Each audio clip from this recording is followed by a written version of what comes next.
and also I was one of the team that went. And Mr. Speaker, it's so painful as you watch the people and the women who are working in those estates. They live as if they don't live in this country, whereby there is no law, there is nobody who is there to care for them. They seem extremely helpless. Because, Mr. Speaker, as we were trying to interrogate on the issues, when he went on the sites to start talking to somebody maybe whereby he feels as if he's secure, nobody will be able to notice. They give you stories of how the person who has been given the contract, the contract for labor, how he misuses those women. We are told that whenever he has a desire for a woman, he doesn't have to take a lodge because the estates has forests they have forests that are man-made for wood for boilers. They usually do sex with women inside those forests.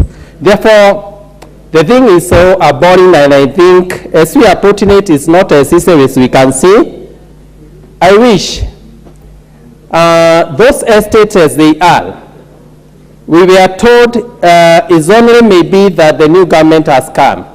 They could not allow anybody to access those estates.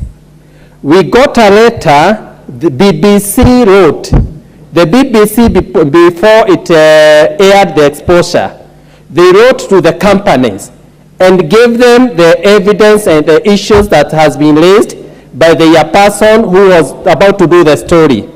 When they got that information, they did not care. They did not even answer. They did not even try to manage the exposure because they knew the government will do nothing and nothing will happen to them because they are in control. Mr. Speaker, when we met the DCIs, the labor people, they were defending the tea estates. When we met them at a town, in a meeting where we met at the county commissioner's office, they were defending the tea estates.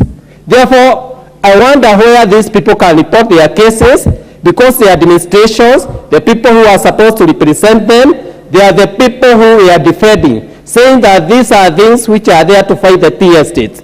But when you get to the real issue, you discuss with the women, we discuss with the men, we discuss with the shop stewards, where they tell you, even if we give you the evidence, do not expose us because we will be sacked.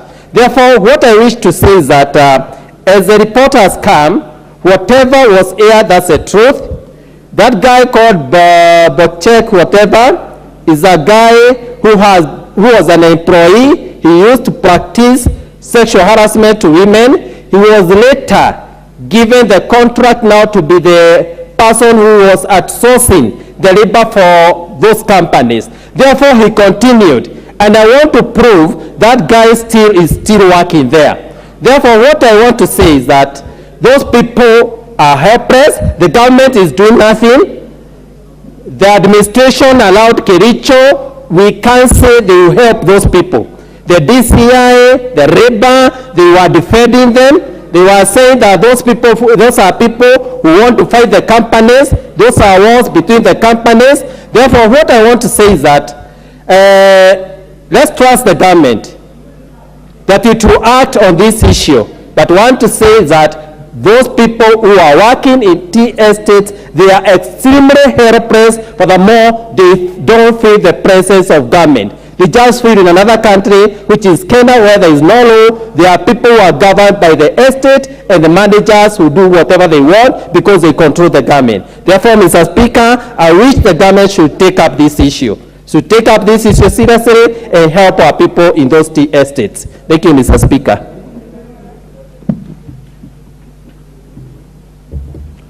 Very well, the Honorable Julius Ole Sunkuli. Mr. Speaker, thank you very much for this opportunity. And I speak about KERICHO because when I first became a magistrate, that's where I was posted. And the live line of